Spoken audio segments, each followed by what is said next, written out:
Big goals sound exciting until they start taking time. And you know exactly what I mean if you're listening right now. That down payment, that reliable car, that home repair fund so you can finally fix your house, that business you've always wanted to do, or that vacation you actually enjoy without debt hanging over you. And at first, you're super motivated. You're like, okay, this is it. I'm doing this. And then for so many of us, real life happens. And suddenly savings feel so kind of like a tortoise and expensive and never ending. And you start thinking to yourself, am I going to get tired before I even get there? And friend, if you've ever felt that, today's show is specifically for you because you're not failing.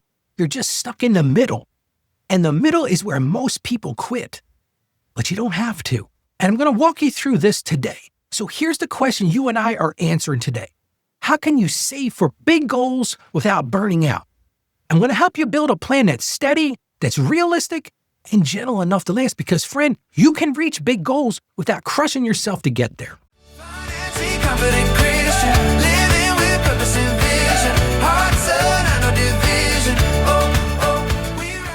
Hey friend, Ralph E. Stepp Jr. here. Welcome to Financially Confident Christian, where we learn how to walk through life and money with wisdom, with peace, and with a heart anchored in God's truth. My mission is simple on the show, to help you break that cycle of financial shame and build those steady habits rooted in faith and truly become a financially confident Christian. And I'm so glad you're here today, because this is where a lot of people get stuck. It's not at the beginning, but it's right there in the middle.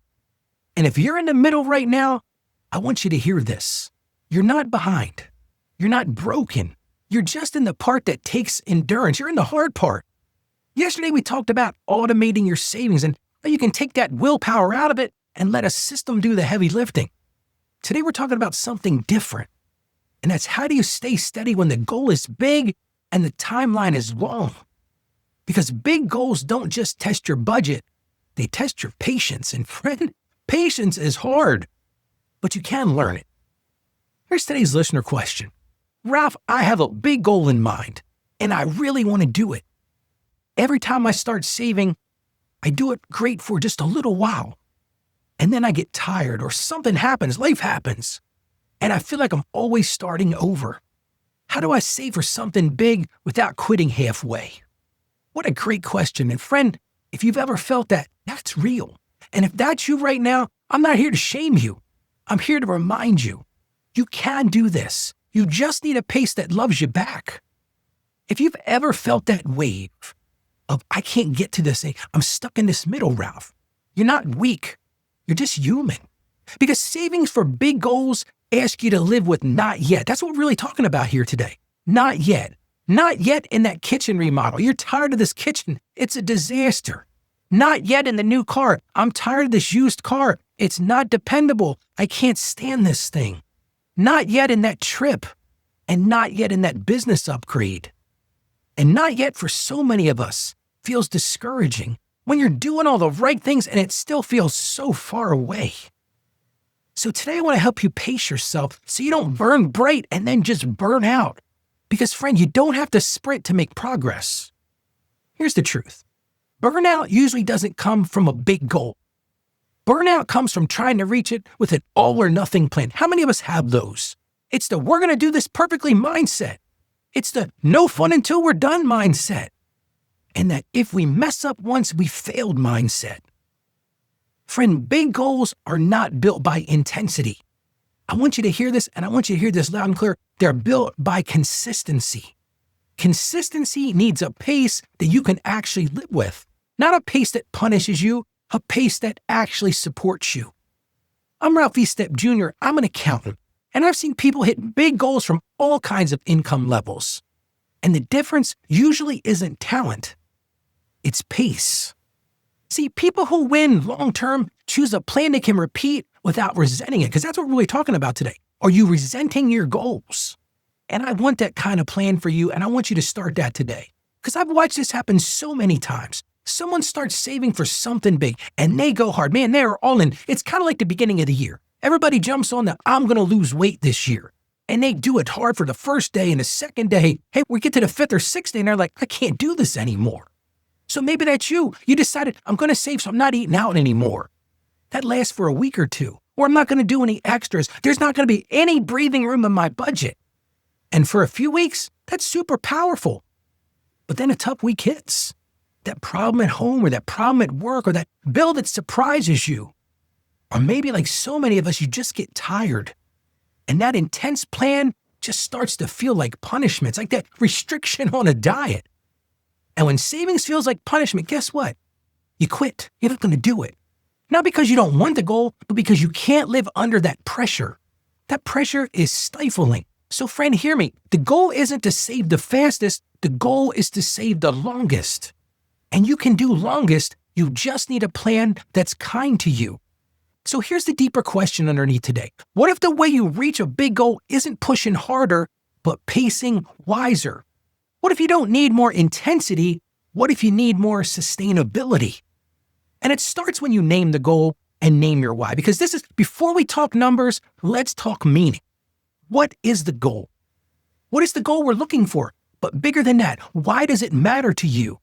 Because when the goal has purpose, it has staying power. Here's what I've learned. A goal without a why turns into a chore, and nobody likes chores. When my kids were young, I said to them, hey, can you do this and this? They said, Dad, that sounds like chores. Nobody wants chores, but a goal with a why, that's something different. That's a mission. And friend, your why matters in this.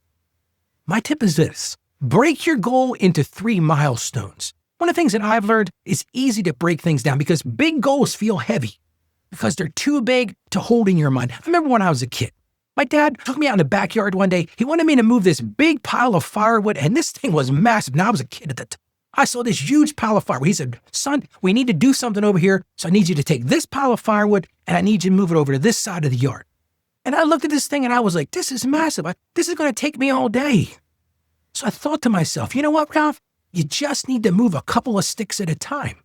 Just grabbed a couple of those, and I walked them across. And then I went back, and I grabbed a couple more, and I walked those across. And before long, guess what? The whole thing was moved. So don't hold the whole thing.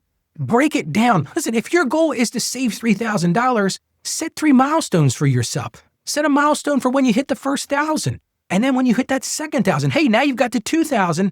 And then a milestone when you hit that 3,000. Because you're not just chasing one giant mountain, you're climbing 3 smaller hills. And hills are doable, aren't they? And you, my friend, you can do doable. Also, you've got to make your milestones visible. If you can't see progress, your heart's going to assume you're stuck. That's what happens in the middle so many times. People feel like they can't see the progress and they feel stuck. So track it. It could be something like a simple note in your phone, a sticky note on the fridge. One of the things I love is people make these charts and they fill it in with red as they go up and you see that goal. That's a progress. Maybe you do it in a journal. That visible progress creates emotional momentum. That's what we're really talking about here, is emotional momentum. And big goals that take a lot of time, they need emotional momentum. They don't need hype. They don't need pressure. They just need proof that you're moving. And remember, you've got to celebrate those checkpoints without breaking your plan. That's a lot of problem. People say, let's talk about celebration here.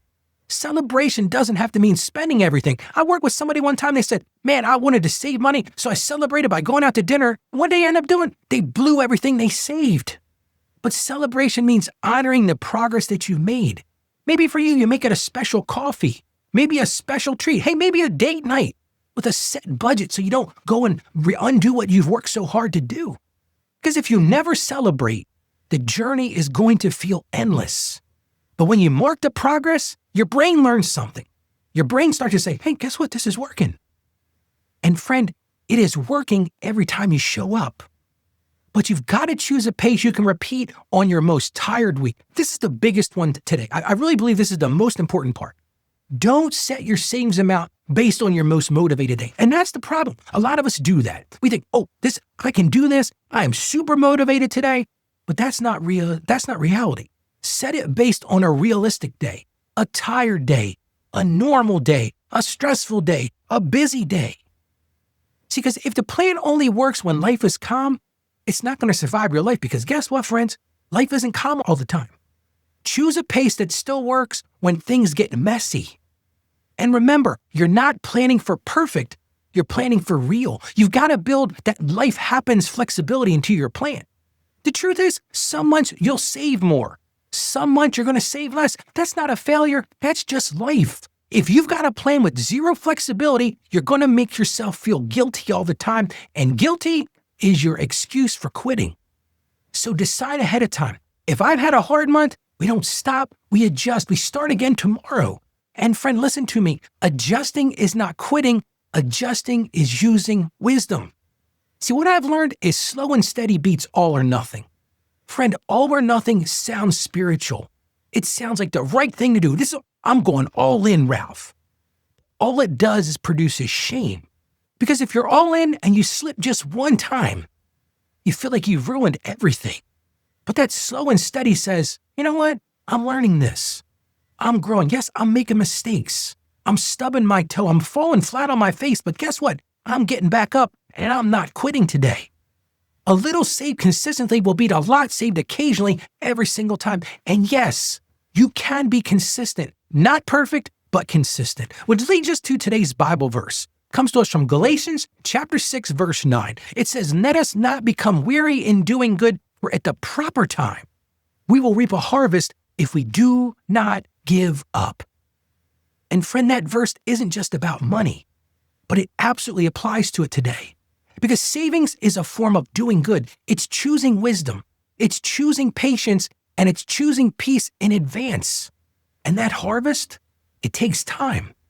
So if you're feeling tired right now, let me tell you right now, you're not failing. You're just in the growing season. And God is with you right there in that season. So here's your action step for today. I want you to take one big savings goal and break it into 3 milestones and write them down today. Not in your head, put it on paper or in your notes app. Like I said earlier, that goal, maybe you want to save $3,000. Well, set up 3 milestones, 1,000, 2,000, and 3,000. And friend, when you hit that milestone 1, don't just rush past it. Stop, breathe, and thank God for the progress and tell yourself, guess what? I'm doing this because you are doing it. Lord, thank you for teaching us patience. Help us to not grow weary, Lord. Give us strength to keep going and joy at each and every step on the journey. And for the listener right now who feels tired, remind them that steady steps still count. Remind them that you are not disappointed and you are present where we are right now and that you will finish what you started in them. And we ask this in Jesus' name. Amen. Friend, if you want encouragement just like we talked about today while you chase those big goals, I want to invite you to join us. Go to financiallyconfidentchristian.com/join. Again, that's financiallyconfidentchristian.com/join. That's where we help each other stay steady, stay hopeful, and keep going without shame. And friend, you're not alone in this. So let me remind you, big goals are possible without burnout, but you have to pace it. Break it down, celebrate those progress, adjust when life shifts. All in all, keep moving forward. Tomorrow, we're going to talk about something a little deeper. We're going to talk about how can you trust God with what you save and what you can't.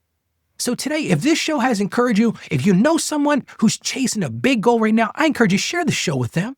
This show's not about financial shame. It's about walking in wisdom, staying financially savvy, and truly becoming a financially confident Christian. So God bless you, and I hope to see you again on tomorrow's show. Financially confident Christian.